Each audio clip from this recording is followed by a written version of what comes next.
Hi students, welcome back to the channel मंडर mathlete. तो आज हम करने वाले हैं बेटा एक्सरसाइज 8.1 का क्वेश्चन नंबर 9 था। और पढ़ते हैं इसकी statement. In triangle ABC right angle at B, हमें एक राइट एंगल ट्राइंगल दिया है जिसका राइट एंगल कहां पे लेना है हमने, बी के ऊपर। तो यहां पे मैंने ले लिया बेटा बी और इस ट्राइंगल का नेम है एबीसी। सो दैट्स वाई मैंने ए ले लिया यहां पर, सी ले लिया यहां पर, तो इसका नेम हो गया ए बी सी। आप ए को यहां पर भी ले सकते हो, सी यहां पर भी ले सकते हो, कोई फर्क नहीं पड़ेगा, आंसर उतना ही आएगा। ठीक है। फर्दर है if tan a equal to 1/√3। तो बेटा जो हमें ट्रिग्नोमेट्री रेशियो गिवन है वहां पर हमें एंगल ए एक्यूट दिया है। ठीक है, ये एंगल ए क्या है, एक्यूट एंगल, ये गिवन है। तो हमने इस क्वेश्चन की स्टार्टिंग एंगल ए को लेकर करनी है। पहले तो एक बात ये माइंड में रखना। Further find the value of sine A cos C plus cos A sine C. जो इसका पार्ट 1 है बेटा और पार्ट 2, इसमें ध्यान से देखो हमें कौन सी ट्रिग्नोमेट्री रेशियोस चाहिए। एक तो चाहिए कॉस ए, एक चाहिए कॉस सी।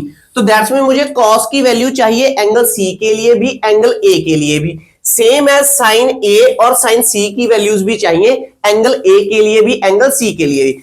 तो अब हम क्या करेंगे, अब इस क्वेश्चन में एक्यूट एंगल हमारा चेंज हो रहा है, जैसे प्रीवियस क्वेश्चन में चेंज नहीं हुआ था। ठीक है, यहां पे कभी एक्यूट एंगल ए हो रहा है, कभी एक्यूट एंगल सी हो रहा है। तो जब चेंज होगा तो दैट्स मीन हमारा क्वेश्चन में परपेंडिकुलर और बेस चेंज होगा। तो आओ करते हैं इस क्वेश्चन को।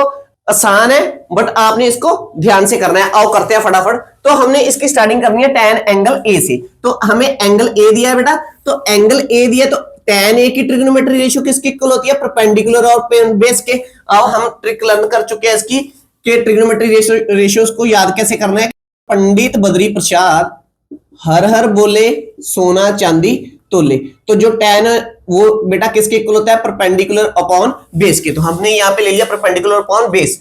अब एंगल ए की बात हो रही है तो मैं इस ट्राइंगल में एंगल ए को देखूंगा कहां पे है। एंगल ए कहां पे, ये रहा मेरा एक्यूट एंगल ए।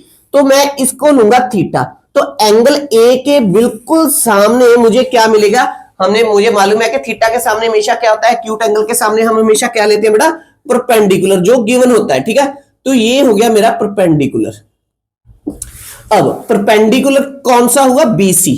तो यहां पर मेरा हुआ फॉर एंगल ए। अब बात हो रही है पहले फॉर एंगल ए की, क्योंकि मैं एंगल ए पे खड़ा होकर देख रहा हूं। ठीक है, अभी मैंने सी की बात नहीं किया। हम एंगल ए को लेकर उससे ट्रिग्नोमेट्री रेशियोज निकालेंगे, आफ्टर दैट हम सी को लेंगे। तो बीसी, तो और जो अब ये थीटा टच हो रहा है ये किसके साथ हो रहा है, ए बी के साथ। तो ये मेरा बेस हो गया है ए बी। तो बेस है हमारे पास अभी ए बी, किसके लिए, फॉर एंगल ए। मैं दोबारा रिपीट कर रहा हूं। और ए सी क्या है, ये तो पता है लॉन्गेस्ट साइड है, ये तो पता ही है हाइपोटेनस है। क्लियर है बच्चों। तो एक हमने एच, अब एच हाइपोटेनस, बेस और परपेंडिकुलर देखते हैं कितना कितना आ रहा है हमारे पास। तो परपेंडिकुलर तो हमने कंपेयर किया, परपेंडिकुलर की वैल्यू तो हमारे पास क्या है, 1। तो दैट्स मीन बीसी क्या हो गया, 1। अब इसके बाद बेस क्या है, √3। तो बेस क्या है, ए बी भी मुझे मिल गया √3। निकालना क्या पड़ेगा, हाइपोटेनस। वो कैसे निकालोगे, पाइथागोरस थ्योरम लगाकर। तो हम लिखेंगे by Pythagoras theorem, that is h square is equal p square plus b square।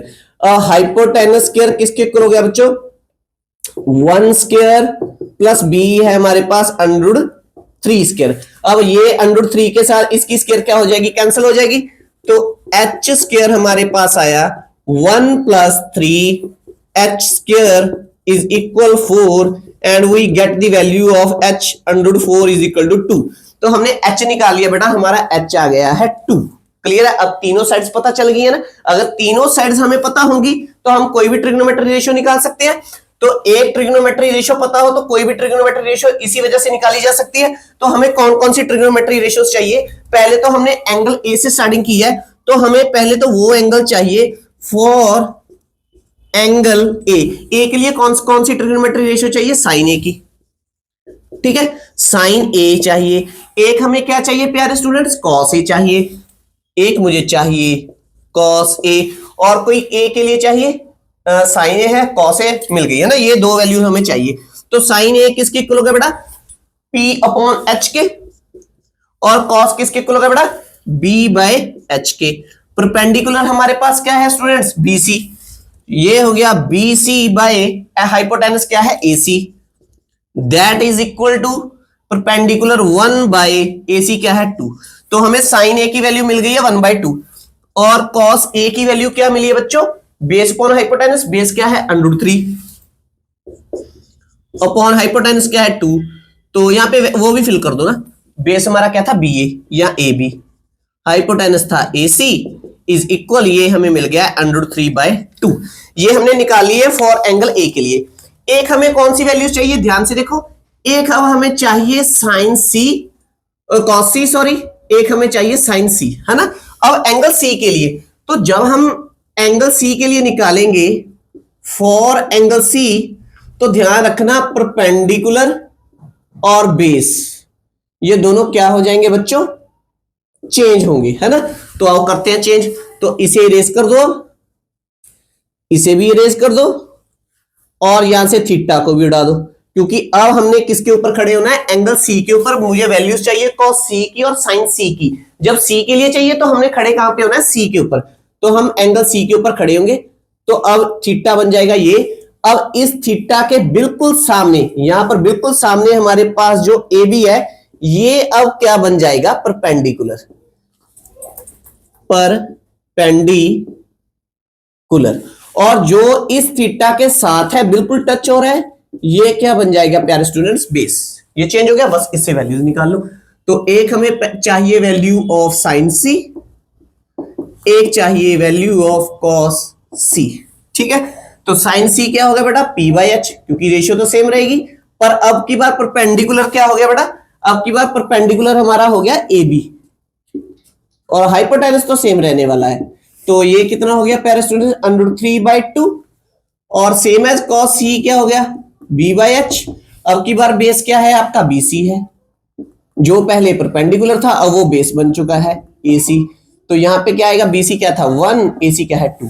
तो ये वैल्यूज निकाल ली है हमने। जब ट्रिग्नोमेट्री रेशियोज हमने फाइंड आउट कर ली है, देन हमने पार्ट फर्स्ट सॉल्व करना है। तो ये हमने वैल्यू पुट करनी है यहां पर, sine A cos C plus cos A sin C। अब sine A cos C, sine A की वैल्यू हमने क्या निकाली थी बच्चों, 1/2। तो यहां पर रख दो। इन दोनों के बीच में कौन सा साइन है, मल्टीप्लाई का, क्योंकि प्लस का भी नहीं है माइनस का भी नहीं है, डिवाइड का तो हमें पता ही चल जाएगा, डिवाइड के लिए हम अपॉन का साइन यूज करते हैं। अब इसमें कोई भी साइन नहीं है तो कौन सा साइन होगा, मल्टीप्लाई का। तो 1/2 multiply by cos C, the value of cos C हुई है 1/2 अगेन, तो ये आ गया 1/2 प्लस, ठीक है, इक्वल का साइन डालो यहाँ पर। cos A की वैल्यू क्या है ये बच्चों, √3/2 multiply by sine C, sine C की वैल्यू वो भी क्या है, √3/2। अब जो हमारे पास रैशनल नंबर होता है इसकी मल्टीप्लाई कैसे होती है, न्यूमरेटर की न्यूमरेटर के साथ, डिनोमिनेटर की डिनोमिनेटर के साथ, प्लस न्यूमरेटर की न्यूमरेटर के साथ, डिनोमिनेटर की डिनोमिनेटर के साथ। √3 को √3 से मल्टीप्लाई करोगे क्या बन जाएगा, √3 होल स्क्वायर, ये कैंसिल होके क्या बनेगा 3। तो बेटा यहाँ पे हमारा डिनोमिनेटर सेम है, 4 आ गया, एलसीएम ले लिया, तो क्या आया बच्चों, 4/4 कैंसिल करके आ गया हमारा 1। तो फर्स्ट वैल्यू हमने इसकी निकाली है, इसकी वैल्यू कितनी आएगी 1। अब किस पार्ट की वैल्यू निकालनी है, सेकंड की। तो वैल्यूज हमने ऑलरेडी निकाली है, जस्ट पुट करनी है। तो सेकंड पार्ट लिख लो यहां पर, that is cos C minus sin A into sin C। अब cos A की वैल्यू क्या थी, √3/2 इंटू cos C की वैल्यू क्या थी 1/2 माइनस sin A की वैल्यू क्या थी बेटा 1/2 इंटू sin C की वैल्यू क्या थी बच्चों, √3/2। ठीक है, अब इसे सिंपलीफाई कर दो, इसे इससे मल्टीप्लाई करेंगे क्या आएगा, √3, डिनोमिनेटर को डिनोमिनेटर से क्या नीचे क्या आ गया 4 माइनस 1 इंटू √3, 2 इंटू 2 क्या हो गया 4। अब ये दोनों क्या हो गए कैंसिल, ये प्लस का है ये माइनस का है, क्या बच गया है 0। तो ये हमारी वैल्यू है, ये इसकी कितनी है ये 0। तो ये क्वेश्चन था बेटा क्वेश्चन नंबर 9, बहुत आसान है। बस ध्यान रखना, कहां पर ध्यान रखोगे कि यहां पर एंगल A और एंगल C की बात हो रही है, तो परपेंडिकुलर और बेस सेम नहीं रहेगा, ये चेंज होगा अकॉर्डिंग टू द एंगल। तो बेटा अगर आपको मेरे टीचिंग का मेथड अच्छा लगता है तो प्लीज मेरी इस वीडियो को लाइक और शेयर कीजिए, मेरे इस चैनल को सब्सक्राइब कीजिए। नेक्स्ट वीडियो में करेंगे question number 10। Thanks for watching, take care and bye bye dear students.